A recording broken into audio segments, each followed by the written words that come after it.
Bom dia a todos. Eu vim trazer um pouquinho sobre o que é liderança, né? A gente fala muito sobre a questão de gestão, né? E a gestão ela faz parte, né, da parte empresarial, da parte de organização, e gerir é muito fácil, liderar nem tanto.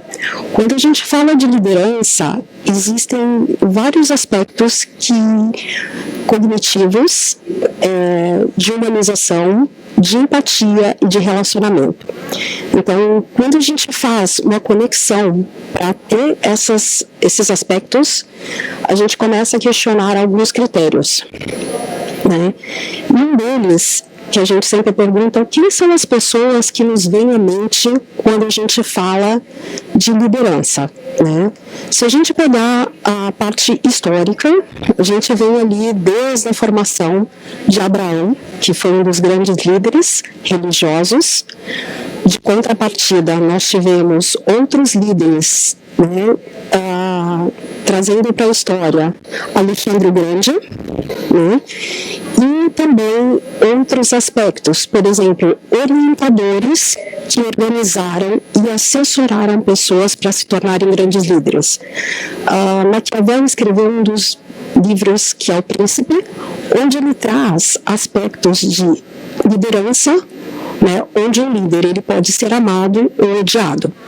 Né? Quando a gente traz para o tempo atual, né, se a gente for trazendo alguns aspectos que são valorizados, por exemplo, Zygmunt Bauman, ele trazia uma relação onde as pessoas eram induzidas e criadas através de, por exemplo, aspectos dentro do Senai, onde eram construídas profissões, onde as relações seriam duradouras e longas, né? E Zygmunt Bauman, ele traz essa questão exatamente de dizer, um líder, ele pode ser amado ou odiado, né? Quando a gente tem temor, e trazendo na parte histórica, você pode ter temor a Deus ou amor a Deus. Então a gente tem essas relações onde as pessoas se confundem. O que é realmente gerir ou liderar? E acho que um dos pontos principais são as características que essas pessoas não tinham ou poderiam ter. Quando a gente fala ali de gestão, especificamente chão de fábrica, você tem uma linha de produção, pessoas seguindo regras e fazendo processos automatizados. Trazendo para os dias atuais, né, e trazendo inclusive, fazendo um paralelo com o Dr. Fábio e com o Dr. Shaw, se nós tivermos pessoas que simplesmente atuem de forma a apertar botões, não pensarem, não utilizarem tecnologia, não fazerem processos como de acreditação, que envolve um ciclo constante de aprendizado, você simplesmente terá pessoas que não evoluem. Então, qual é a função do líder? Poder trazer de todas as pessoas, extrair o que elas têm de melhor em cada uma das suas funções. Seja a questão humanizada, quando a gente fala ali do RH, trazer comportamentos, pesquisas de clima, fazer a parte de fit cultural, como cada área trabalhar o que há de melhor em cada profissional. Então, a gente precisa separar um pouquinho o que é gestão do que é liderança. E aí eu queria falar um pouquinho como que foi a minha primeira gestão. Aos 27 anos, eu já estava no mercado financeiro, atuando há 5 anos, né, e eu comecei na época no pregão Viva Voz. Eu trabalhava na mesa de operações e as pessoas estavam dentro ali do pitch de negociação. Eu trabalhei primeiramente com o mercado de Bovespa, depois BMF. E aí, como foi essa sensação? Primeiramente, mulher. As pessoas vão falar, nossa, ela é feminista. Não, é muito difícil ser mulher no mercado financeiro. Por quê? Eu tinha 10 liderados, pessoas com muito mais experiência de mercado. Quando eu digo mercado, a questão de negociação, de orientação, de fazer uma arbitragem, de fazer uma negociação no exterior. e de contrapartida eu tinha que extrair o melhor delas. E como conseguir isso quando as pessoas te olham e tem uma referência? Poxa, ela é só uma menina. E sim, eu era só uma menina. E quando você começa a trabalhar a empatia, o carisma, a valorização humana e principalmente se importar com essas pessoas, sentar, conversar, aprender, você começa a perceber que o que é uma gestão e o que é uma liderança. E como que foi essa aprendizagem de liderar? Primeiramente com muitos erros, porque não adianta você falar, eu sei liderar. Não, você pode ter um dom, mas você trabalha constantemente. E eu tive que aprender, como acho que a maioria de todos que estão aqui devem ter feito. Li bastante, fiz alguns cursos de gestão, de liderança, e o grande diferencial, e acho que o divisor de águas, foi quando eu tive uma funcionária que ela tinha perdido um bebê. Né? Ela estava no 8º mês de gestação e foi uma perda emocional porque já era o 4º filho que ela estava tentando gerir. E quando você olha para uma pessoa que tem toda uma história muito maior que a sua, e você começa a perceber que você constrói com ela uma conexão real, um carinho, uma empatia, você começa a extrair de pessoas o que elas têm de melhor, que é o potencial, que é a aptidão e principalmente o fato de se importarem com o trabalho. Né? Quando a Graziele me trouxe essa situação, eu me pus numa situação que eu nunca passei. Eu nunca tive uma perda, eu nunca tive um aborto, mas também eu tive perdas recentes, acho que na mesma época que foi quando meu avô faleceu. Então a gente começa a perceber que cada pessoa é única, cada pessoa tem os seus pontos fortes, seus pontos fracos, mas como trabalhar isso profissionalmente?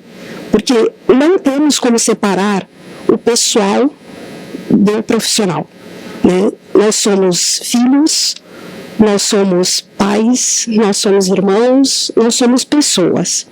E como que você consegue trazer tudo isso de forma organizada e falar, né? Eu brinco muito com os meus liderados quando eu falo assim, né? Ah, a Priscila tem uma máscara, né? A Priscila hoje é a palestrante, mas daqui a pouco a Priscila é a mãe de alguém, né? Da Sabrina, é a filha de alguém, é a CEO da STW Investimentos, né? E você começa a perceber que não são máscaras, mas sim atitudes, né? Como nos apresentamos.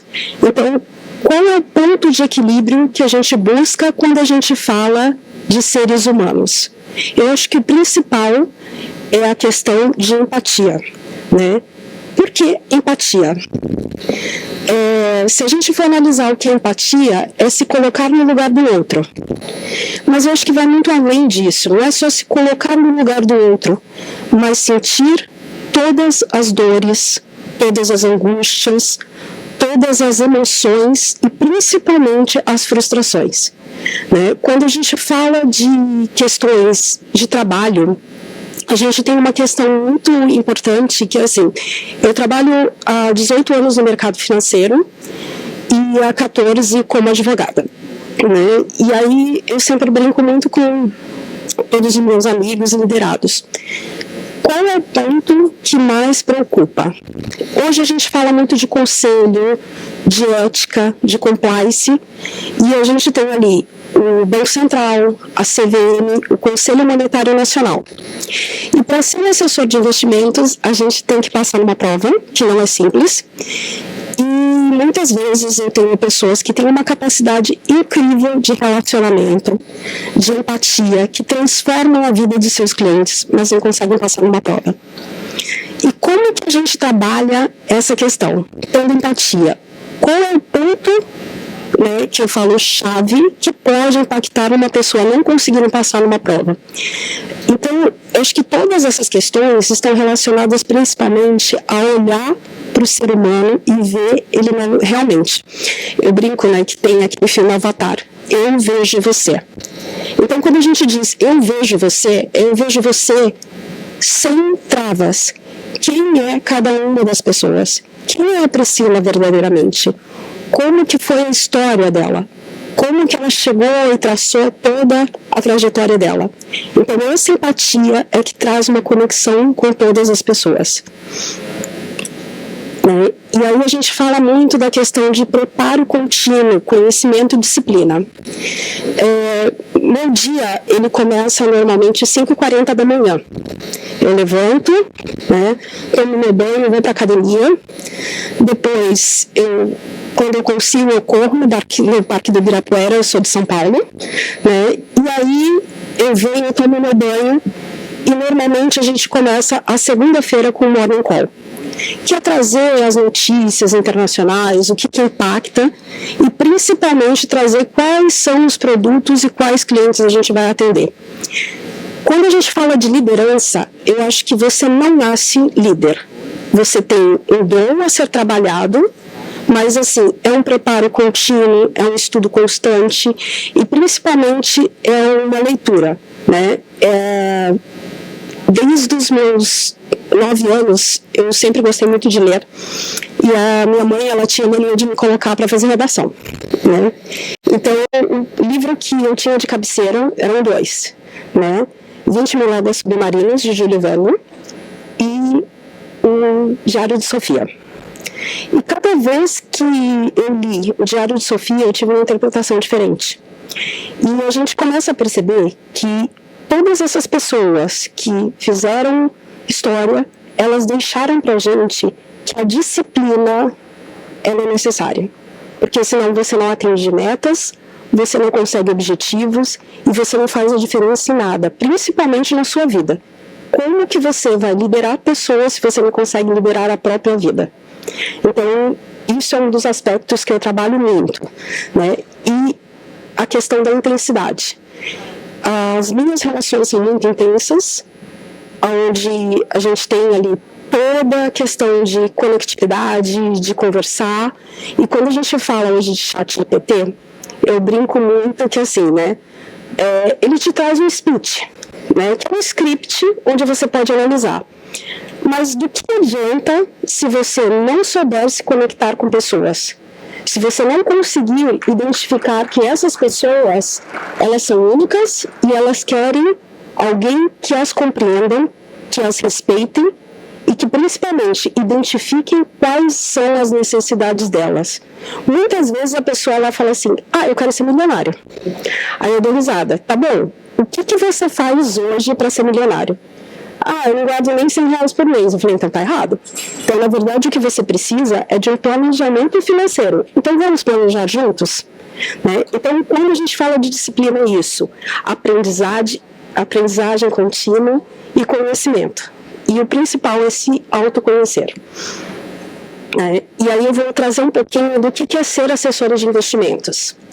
Eu comecei no mercado financeiro, eu tinha 19 anos.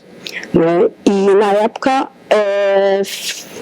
foi em 2002 e as pessoas estavam fechando a bolsa de valores, o pregão Viva Voz, como ele existia, e começando a ter o pregão eletrônico.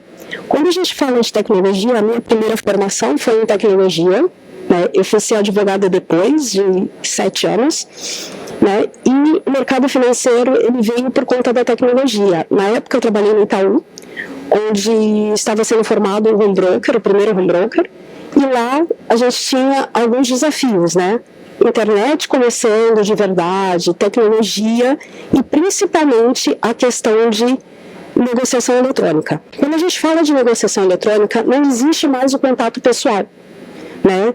E qual que é o problema disso? As pessoas têm medo até hoje de fraudes, né? De como organizar, como existem logs para isso, mas principalmente, cadê a pessoa com quem eu vou contar? Né? E hoje eu acho que o grande problema das instituições é que você liga para algum lugar, ela fala tecle 1, tecle 2, tecle 3, e cadê a humanização? né? E eu acho que a assessoria de investimentos é exatamente isso, porque para eu poder atender o meu cliente, eu preciso primeiro conhecê-lo, eu primeiro preciso entender quais são as angústias, quais são as dores, aí sim chegar nos seus sonhos. E como que a gente faz isso se a gente não se conecta com as pessoas? Não adianta a gente falar, liguei para você e falei, olha, sou a Priscila, eu sou CEO aqui da STW Investimentos, trabalho através da instituição, né, que eu sou vinculada ao Banco Safra, mas ok, quem é a Priscila? Né? Então, essa construção, ela é um início de uma relação duradoura. Né? Nos Estados Unidos, as pessoas elas têm uma conscientização muito grande de ter 3 profissionais que seguem elas pela vida inteira. Uma é o médico, sem dúvida, extremamente necessário. Outra é o contador, porque sem contabilidade nos Estados Unidos você não vive, afinal de contas os impostos são altos, a questão de sucessão é gigante. E a terceira é o advisor investment. Então, quando você tem essas pessoas, elas te perduram pro resto da vida. Então, ser assessora, para mim, foi um divisor de águas, né? E me ajudou principalmente a liderar, né? Porque a partir do momento que eu entendi que as pessoas que eu atendia, eu conseguia me conectar, eu fiz isso com os liderados. Né? Ser advogada, na verdade, isso era uma paixão de criança, né?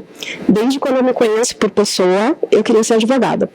E aí, na época, meu pai virou para mim e falou assim, não, ser advogado já está estourado, isso não dá mais dinheiro. E na época eu fiz tecnologia.